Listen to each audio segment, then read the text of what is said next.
I'm Anthony Griffiths and this is my VL SS Group A replica. I grew up in Bathurst and I can remember pretty much every year going to the Bathurst 1000.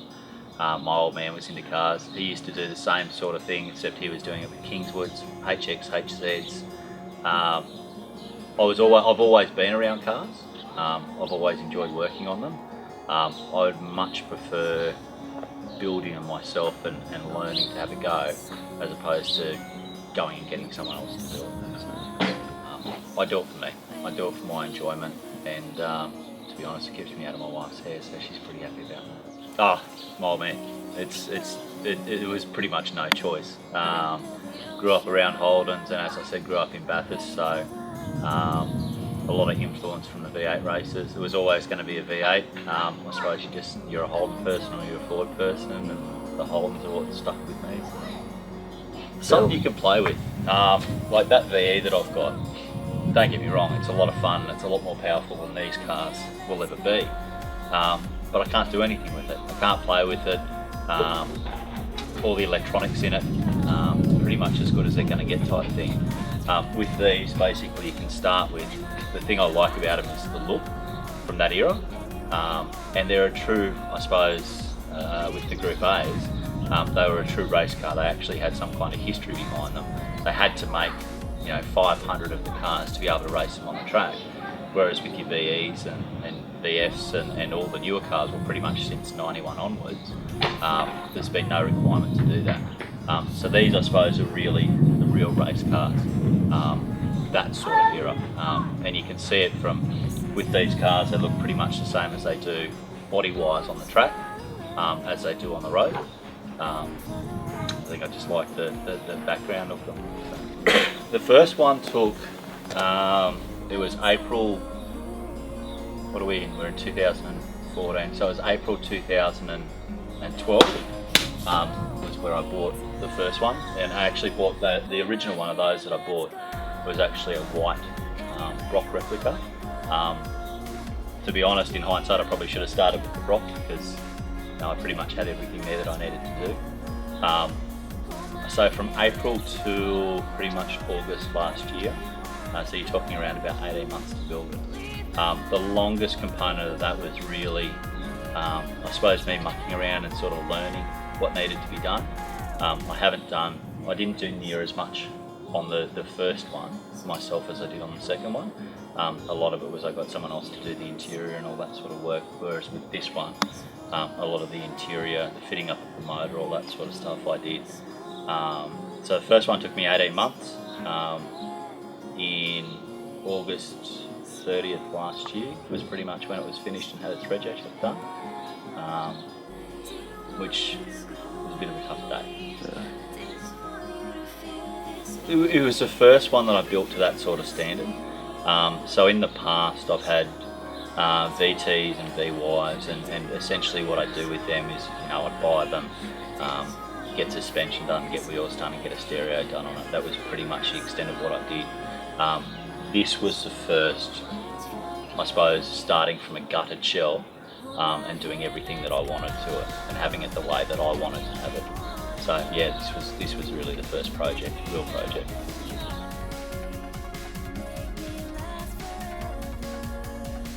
Yeah, so got up pretty early that day, took it down to someone local to get the rego check done. Now I knew it was going to fail the rego check on the exhaust, because the exhaust had a further foot to go at the end of it.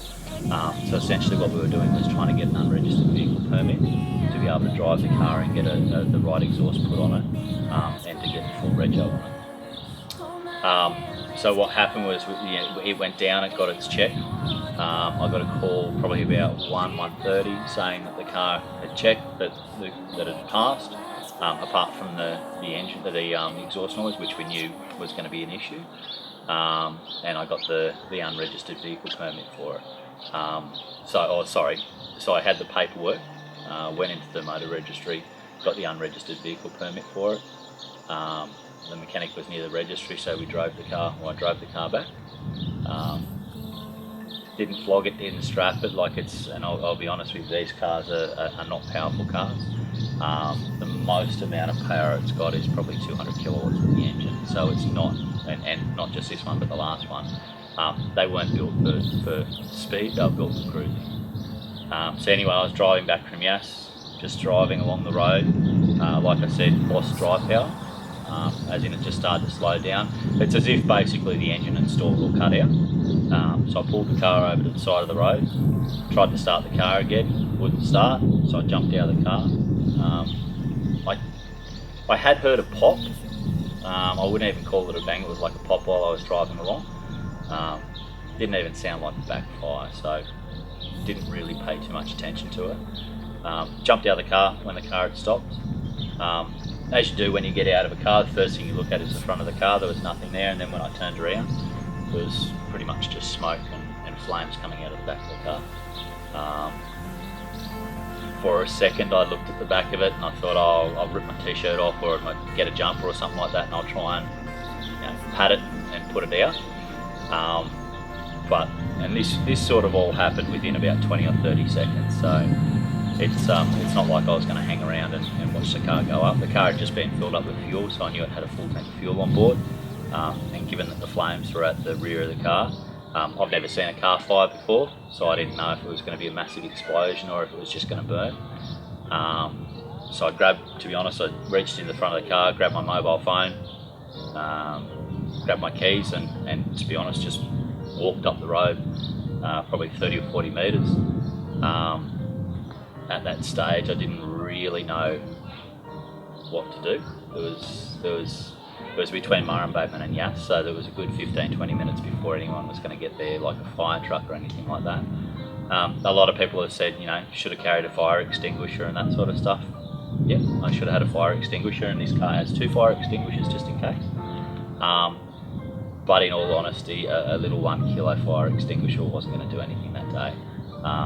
The way that those flames were going, and to be honest, once I saw that the flames were like the car had ignited, my thoughts were just basically just walk away. There's not much more you can do in that sort of situation.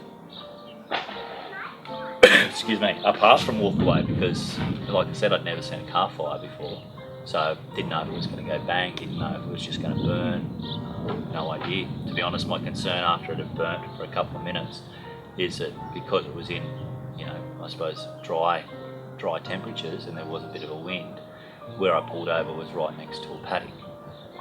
So my concern at that stage was more about a paddock fire and potential damage to other people, or other people's property. Took about, I don't know, the cars stopped pretty much immediately, as in once the car was pulled over the side of the road, there was cars stopping on either side of the Barton Highway. Unfortunately or fortunately, depending on which way you look at it, there was some media there, and to be honest, at first I said to them, they came up to me and they said, oh, we're from Yass Tribune, would you mind talking to us? And I said, no, I'm not going to say anything at the moment, because obviously don't know what was going to eventuate. Was there going to be any sort of liability on the person that did the rego check, because it had only been done that day? I had insurance that I had to worry about, and obviously you look, I'll be honest with you, sometimes you get concerned with what the media is going to say. The last thing that I wanted to do was to have the story twisted, and I said this to the guys as well. The last thing I wanted to do was have the story twisted into another Hearn driver doing the wrong thing. It was coming up to Summernats. Everyone knew that the car was being built for Summernats, or the Summernats guys and a lot of my friends and things like that. And the last thing I wanted to do was have a story painted or a picture painted that it was just another Hearn driver out there doing the wrong thing, and that's why it happened. Eventually I did end up talking to them about it, and they were very good about the way that they did the story, and they talked about that it was being built for Summernats, and it wasn't it had all been done properly. The right money had been spent on it, the effort was put in there, and they didn't paint it as a Hearn driver, which was really good. So yeah, it was about, sorry, I'll jump back a little bit, so it was about 15-20 minutes before police showed up, and it was funny because he said to me, what's happened? And I explained it to him, and I was concerned about the legal aspect of it, about the car being on the road, and he said, well, you've got an unregistered vehicle permit, so there's no issue as far as we're concerned. He said, you're going to have some fun when it comes to insurance. And he asked me, he said, okay, well, we are here, so how much fuel's on board? And I said, I just filled it up. And there was a 68 litre tank, and he swore his head off about that because I suppose he knew that the car was going to burn until it finished burning. Probably took about 30 minutes before fire rigs got there, and once the fire rigs got there, it was out fairly quickly, but unfortunately a bit of a grass fire had started as well, so they had a bit more work to do with that. By the time they were finished with it, it was gone. There wasn't anything left. Brackets in the engine bays melted, exhaust headers couldn't even salvage them, and I just said, Tom, take it away, just get rid of it. I'm not 100% sure. The way that the shell finished up, there was pretty much nothing left, and speaking to the police on the side of the road, and also speaking to the insurance investigators, there was no way they were going to see what had actually caused the problem. Initially what I had thought was that it was an electrical problem because the battery had been relocated to the boot, but after seeing some of the photos that were taken on the roadside, it was actually that corner where the battery was the last corner, I suppose, to be really burnt by the car. My gut feeling is because I was driving along, all was going fine, and then it lost drive power, but it didn't lose electrical power. So my thoughts is that potentially what's happened is that somewhere between the fuel tank and the fuel lines up in the engine, either the fuel pump's overheated, sparked and given way like that, or more than likely I'd say what it was is one of the fuel lines has let go underneath the car, started spraying fuel underneath the car onto the exhaust, and that was pretty much it.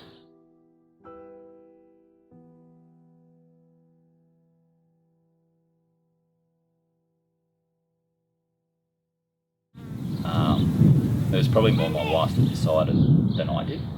I was gutted that night. Like you spend 18 months, probably 2-3 hours a night up in the shed building a car. I'd already rang Baz from Sus. I rang him on the Friday and said, this has happened. He sort of encouraged me. He said, is it insured? And I said, yep, but we don't know if they're going to pay out and all that sort of stuff.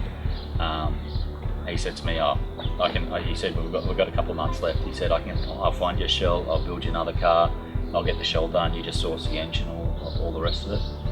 I said, no, that was on the Friday.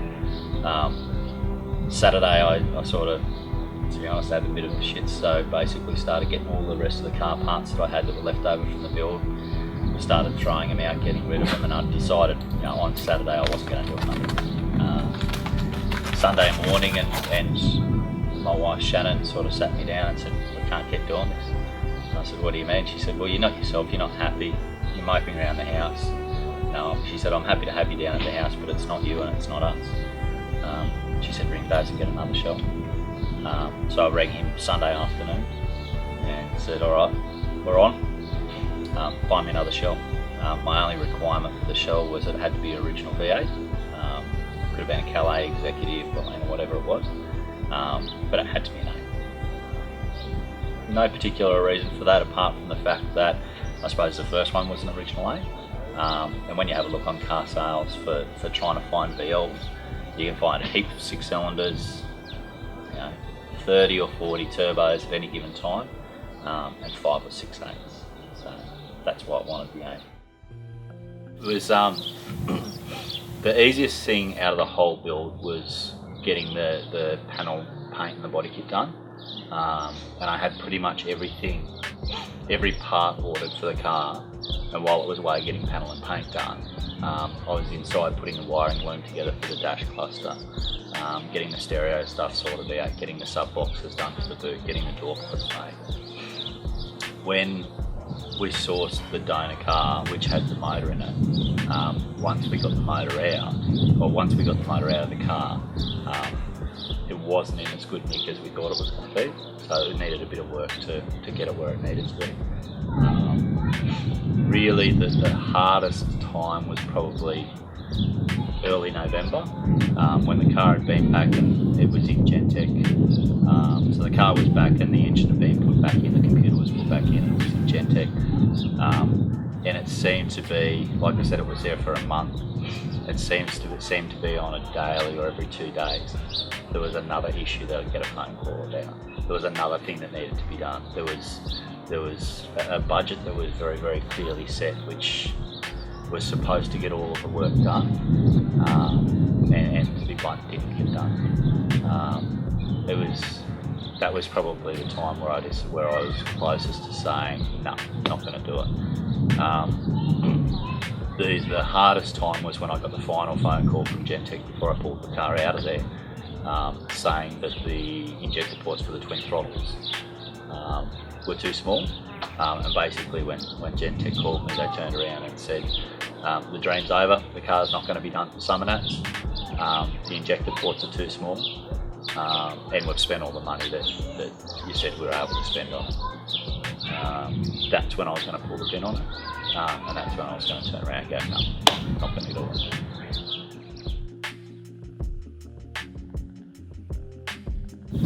I said I was going to have the car entered for the Nats, as in the original car, so I wasn't going to not have it entered. The purple one, the VE, was already entered, and it was pretty much ready to go. And it was sort of like a bit of a challenge. It takes 18 months to do something and see if you can put a car together in what was effectively 4 months to get a car together. That car was going to make it to Summernats. It made it to Summernats. It was hanging on by the skin of its teeth at Summernats. We hadn't had a chance to have a tune. Unfortunately, it had spent a month in Gentech. It wasn't the work that I needed done while it was there, so that was a month out of the build. So much so that for City Cruise, 5 minutes before City Cruise started, we were sitting there changing spark plugs because of the twin throttles and the blue top injectors, and it hadn't had a tune on it. It kept fouling the plugs. So effectively every single day we were cleaning spark plugs and we were reinstalling spark plugs to make sure that it ran for the 4 days. It ran rough. It ran very, very rough. And it was there. I really am happy that we got it done, and really happy that we got it in Summernats, and particularly in City Cruise. There was a lot of lessons that got learnt out of it. But yeah, it's been a great experience, and it's been a lot of fun. But it hasn't been all fun. It definitely has not been all fun.